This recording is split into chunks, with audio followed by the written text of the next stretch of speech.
on planet Earth. The difference between gold and silver is gold is hoarded, silver is consumed. Silver is an industrial precious metal. It is used in cell phones, telephones, computers, electric lights, everywhere. The more information age we become, the more we use silver. And what Michael is saying is that stockpile is at all-time lows, and they're not discovering much more. Poland has about 25% of the world's silver, so you can buy real estate silver in Poland. But anyway, so when people say, Mexico too. Yeah, where am I investing? I say I'm investing in the world. I say, what do you mean by that? It says I'm investing in a metal that is consumed throughout the world. So I buy a little gold, but I've been buying silver. Kim and I've been buying silver since it was about $4 an ounce, and we stockpile it. We buy ETFs. We buy anything we can in that stuff, and then it was what, $7. Then all of a sudden now it's 15, and we're just watching it. It is not crystal ball. It is not about the stuff on television. It is pure supply, demand, economics, fundamentals. As I said, there's 2 billion people wanting the Western lifestyle. 2 billion people wanting cell phones, computers, electricity, lights, all of this stuff. So I look at it as $15 an ounce. I think I'll wait. Well, I remember when it was $3 and $3.50, then $3.70, then $4, and then I said, yep, the bottom had been hit. The thing is trending up, and it just keeps going.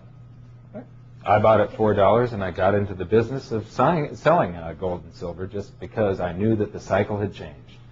I just want to say too, I think it was interesting. We were in Poland, and Robert's saying, people are saying, well, we're in Poland now, and real estate is really high, and Robert's been talking about silver, and Poland's silver supply is like 20 to 25% of the world's silver is in Poland, and they're like, yeah, but what should we invest in? They're like, silver. Yeah, but what?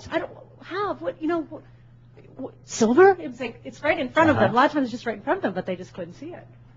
That's one of the things, too. You can buy it and you can take it home. It can't go bankrupt on you. You can't have a labor dispute or Enron accounting. It's just this super simple thing. You buy it now. You sit on it for 5 years. I don't know how long it's going to take, 2 years, 5 years, 10 years. We could be going into a currency crisis right now. There was a trend line for gold where it was going up very smoothly and the price hit this trend line. It changed a little bit in 2005. I was hoping that we would drop back to the 750 area or so by February and touch this trend line. If we don't, we've established a new trend line that's extremely steep, which would give us maybe $1,500 to $2,500 gold by the end of this year.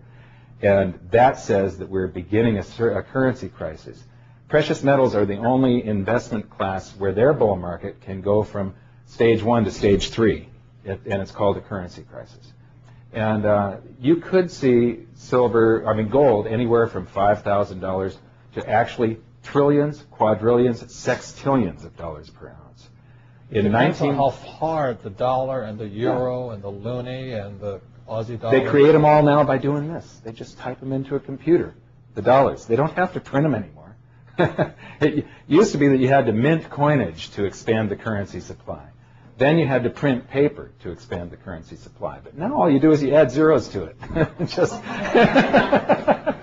And boom, it's 10 times. They don't even have to print this trash anymore. Right. It's electronic. That is how fast it's going to hit people.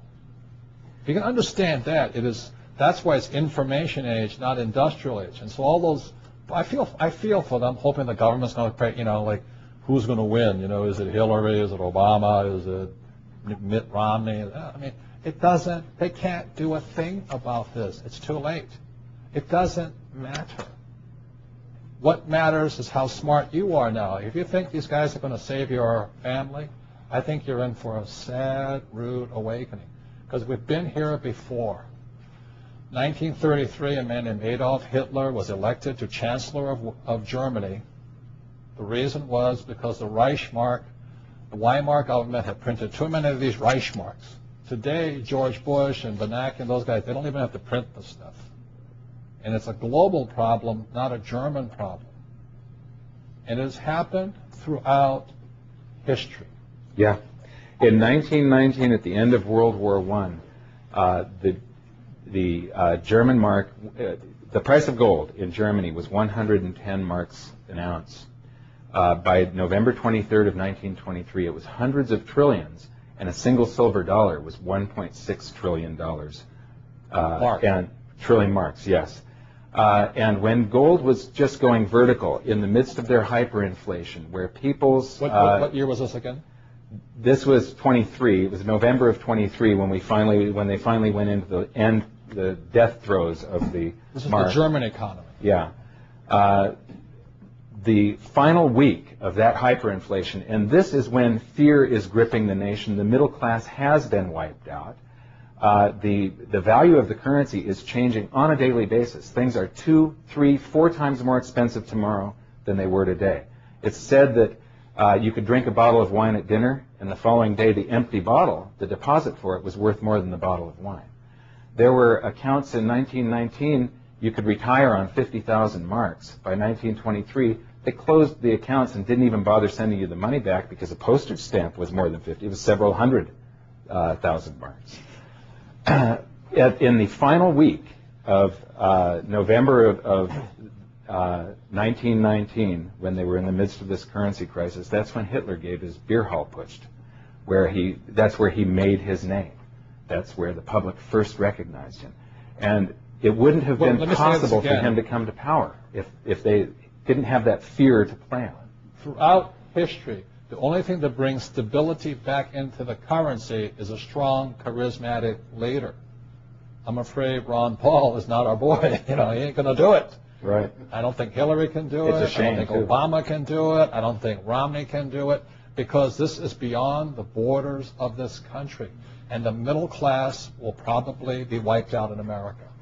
So here's what I'm betting on for 2008. Whoever becomes president is going to continue the deficit spending. They're going to continue. This whole generation right now are like a whole bunch of children. They just want it right now, and they spend and charge up the credit cards. When you buy a home or sign a credit card name, you're expanding the currency supply of the United States. The bank didn't loan you any dollars. Those dollars are just a book entry that they add. It's part of fractional reserve banking. When somebody gets foreclosed on, when they file bankruptcy, those dollars that were created magically go poof back into money heaven, and the currency supply contracts. I think somewhere on this big inflation, we're going to have one deflation it'll wipe out people that are too highly leveraged, that don't have any gold or silver. Or cash flow. Yeah, so I think during this cycle, the savers are going to be wiped out, the spenders are going to be wiped out. It's the people that have balanced arcs. If you read Rich Dad's Prophecy, and Robert talks about building an ark in there, you've got to have a balanced ark. He talks about having cargo in your hold that's balanced. And if you've got something that's going to perform well, I don't think we're going to have a deflation for very long. It would be very short-lived. Ben Bernanke would just hit the accelerator on the printing press, floor it, and try and get us... And the European central banks already proved they're going to flood the market with this. Those are fake $1 million bills, and they're going to be reality. Well, aren't you here? They've already shown their hand. They've already played their hand. Yeah. They're not even going to print this. It's just going to flood with this. So you're going to see this crash and then inflation like we've never seen before. So it really works for us is because we just keep collecting that rent, but then we can pay off those deadbeat loans of ours with cheap money. That is the strategy. In 1980, it took 1,000 ounces of gold to buy silver to buy a single-family median-price home in the United States, and silver was not rare then. When you measure things with gold and silver, there is no inflation. Everything just travels inside of a valuation channel, going from overvalued to undervalued to overvalued to undervalued. That day will come again, but it's probably going to be less than 500 ounces. You want to buy a single-family median-price home outright, no payments, no down payment, 100% cash flow, put $8,000 aside today.